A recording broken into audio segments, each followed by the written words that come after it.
Hello, everyone. Welcome to this episode of the Entrepreneurship Leadership Speak series at L Forum. Today, I am privileged to have Mr. Prabakaran Murugaiah, founder of TechFetch and a serial entrepreneur, and a very good friend. Welcome to the show, Prabha. Thank you very much. Thanks for having me. It is my pleasure, and it's a joy to meet with you. And it's always a wonderful discussion that you have had and I have had over the years. So, without further ado, I think I will get started on our show today and let the audience hear your story as a leader. Sure. I started my career as a tech developer kind of a role. And then when I started the company 15 years ago, on day one, I took the founder and CEO role. So many times people don't realize that how difficult it is to earn that title. The day one when we are starting, we are proud to say that you are a founder, but at the same time, the CEO. That comes with a very proud moment. At the same time, a lot of responsibilities and answerable to many. I think, in my view, I still, this 15 years of journey is equivalent to 51 years of corporate life. That's what I would say, because the learning on every day, every hour, transforming ourselves and managing a lot of things, truly, it's a self-empowering to be a leader. So it's a learning on an ongoing basis. So I would say that it's not a day one that I took this leadership position or executive position. It takes a lot of time and effort and after some time become a leader or executive. And it doesn't stop there. And it continued to grow when the companies continue to grow. It continued to grow when you're trying many things. It continued to, give you an opportunity to learn whenever there's something new.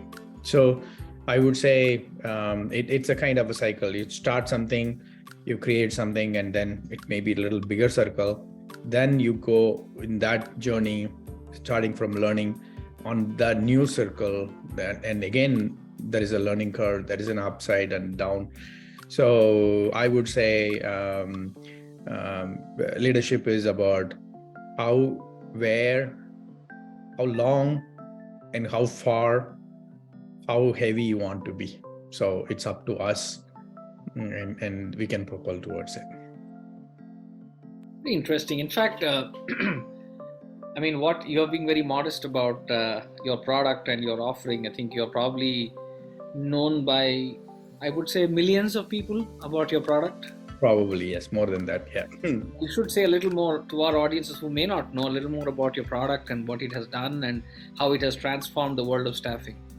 Absolutely. So when I tried to solve the problem, helping people, or especially tech workforce, to find a job, we built an algorithm, and the recruiting and staffing or the finding a job for a consultant was kind of frustrated for a long time. Even with all the tools and technologies, process, training, still it was very cumbersome. So when we built an algorithm, we call it Fetch. The name of the company is TechFetch.com. So we defined the name Fetch because we don't want people to search. That was the reason we want to call that Fetch. And when we talk about Fetch, we immediately connect that Fetch is related to puppy. So, the reason we are saying that is recruiting or finding a job should be like a fun, like playing with a puppy. So you throw a job, the puppy will fetch you a resume. You throw a resume, the puppy will fetch you a job. On both sides, that was, we want to call that as the Fetch. And day one, we started the journey with 0 jobs, 0 resumes, 0 recruiters. And, in 2-3 years, we had 1 million people on the platform, 6,000 companies, and several thousand recruiters. And we made introduction hundreds of thousands of times a day, I would probably say our team had an opportunity to help over 1 million people to get a job in the last 15 years. So that's a fascinating journey, and I'm truly blessed that I had an opportunity to help several million people to touch.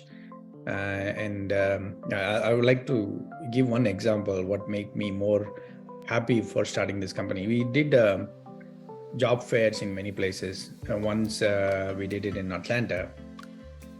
So I personally I used to go there most of these events and job fairs to see what is happening in the market. I'm not the person behind the desk and trying to do that. I'm on the ground from day one, learning from customer, giving feedback to the team like that.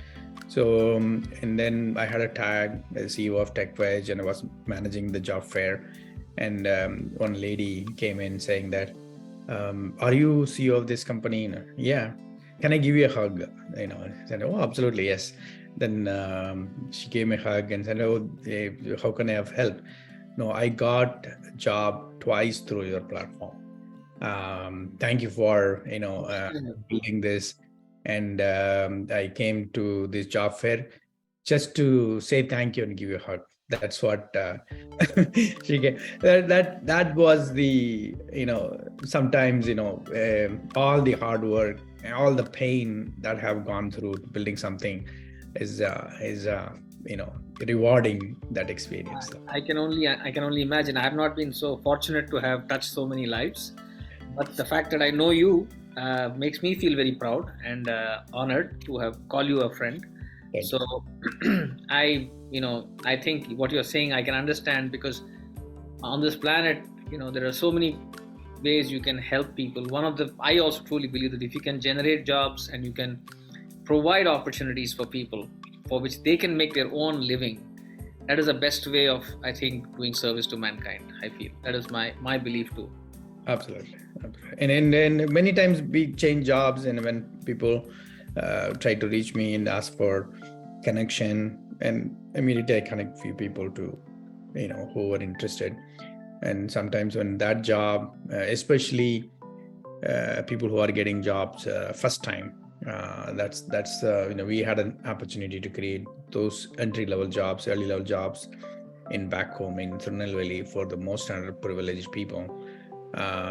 Many may not realize today, but after 5, 10, 15 years, I had an opportunity that first time that changed my life. That's what we are, how that first opportunity propelled us towards a path to lead our life. So very few people have that opportunity to create opportunity for others. Absolutely, Prabha. So, which kind of brings me to the next question, which is kind of, I think, close to your heart also, is what is your definition of empowerment? I would like to hear your definition. See, the empowerment should be in two ways, in my way or my thought process.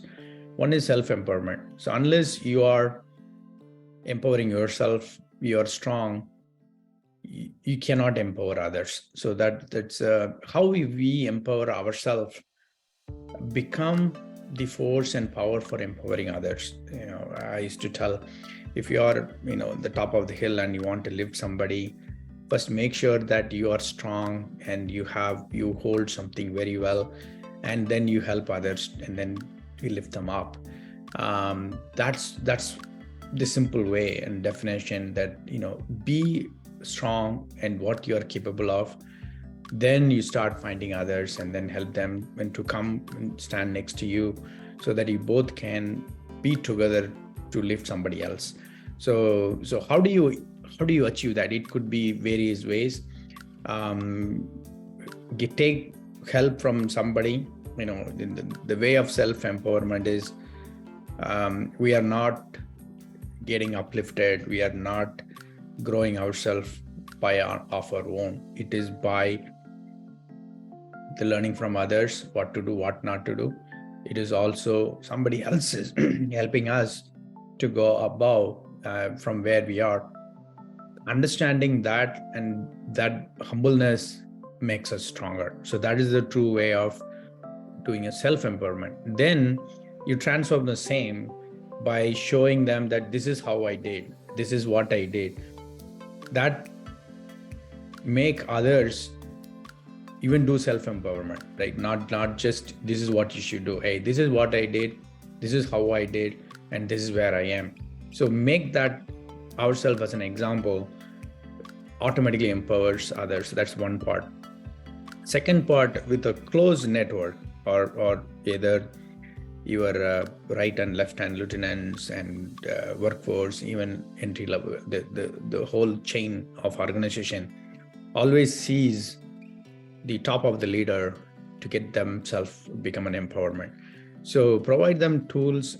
Always, they all have, but end of the day, the why we are part of this, why we are part of this journey, where we are going, how we are going, that requires a very strong communication, or not in terms of benefit, not in terms of what they can be, how they can be, but the purpose driven, right? That why has to be communicated, that why has to be presented. And I feel that, if I'm saying that why I'm doing this company, why are we all here, it is the purpose of life, the purpose of the company, the purpose that has to be defined well, and we should live an example of that purpose. Otherwise, it's not about the paper, it's not about what we are communicating, it's not about the vision or mission statement. It is how we live towards that statement is more important to empower others. That's my definition. Be an example of it, live on it, be yourself as a proof towards it. Excellent. And I think, I am also a big fan of empowerment, because empowerment frees people up. You are free to do next level. If you're not empowering, you are stuck with your own role all the time. So in your journey, Prabha, what has been the benefits of empowerment in your organization? Can you give any anecdotal examples of how empowerment has helped you make TechFetch such a successful company? Excellent question. I currently mentor a lot of young entrepreneurs and many of the successful leaders.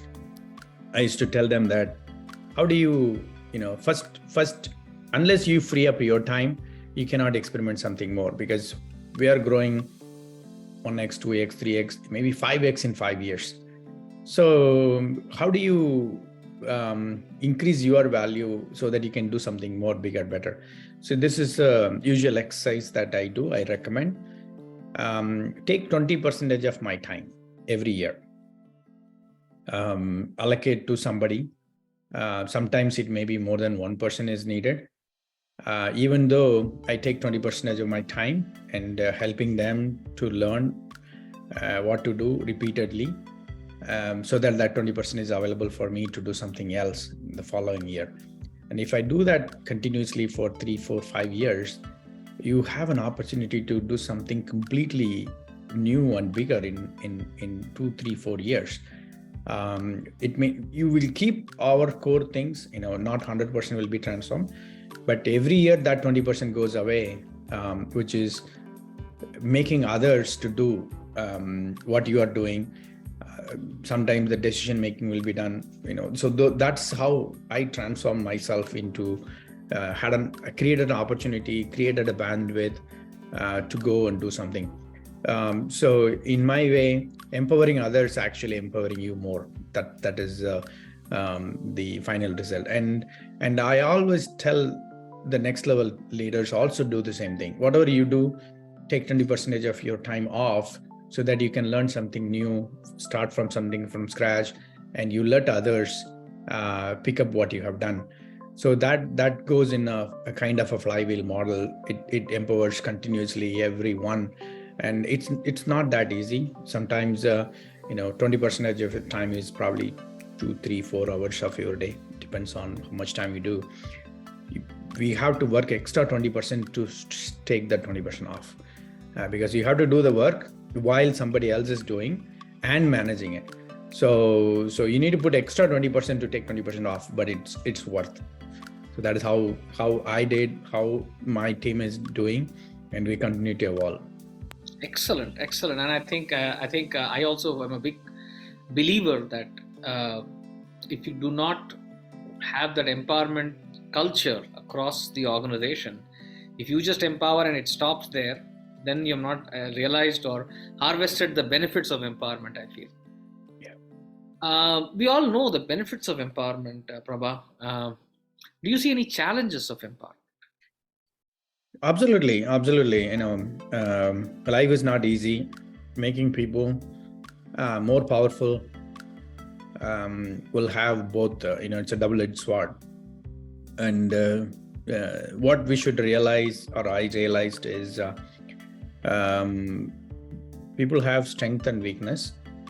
When you are empowering them, we are empowering them with the good and bad too.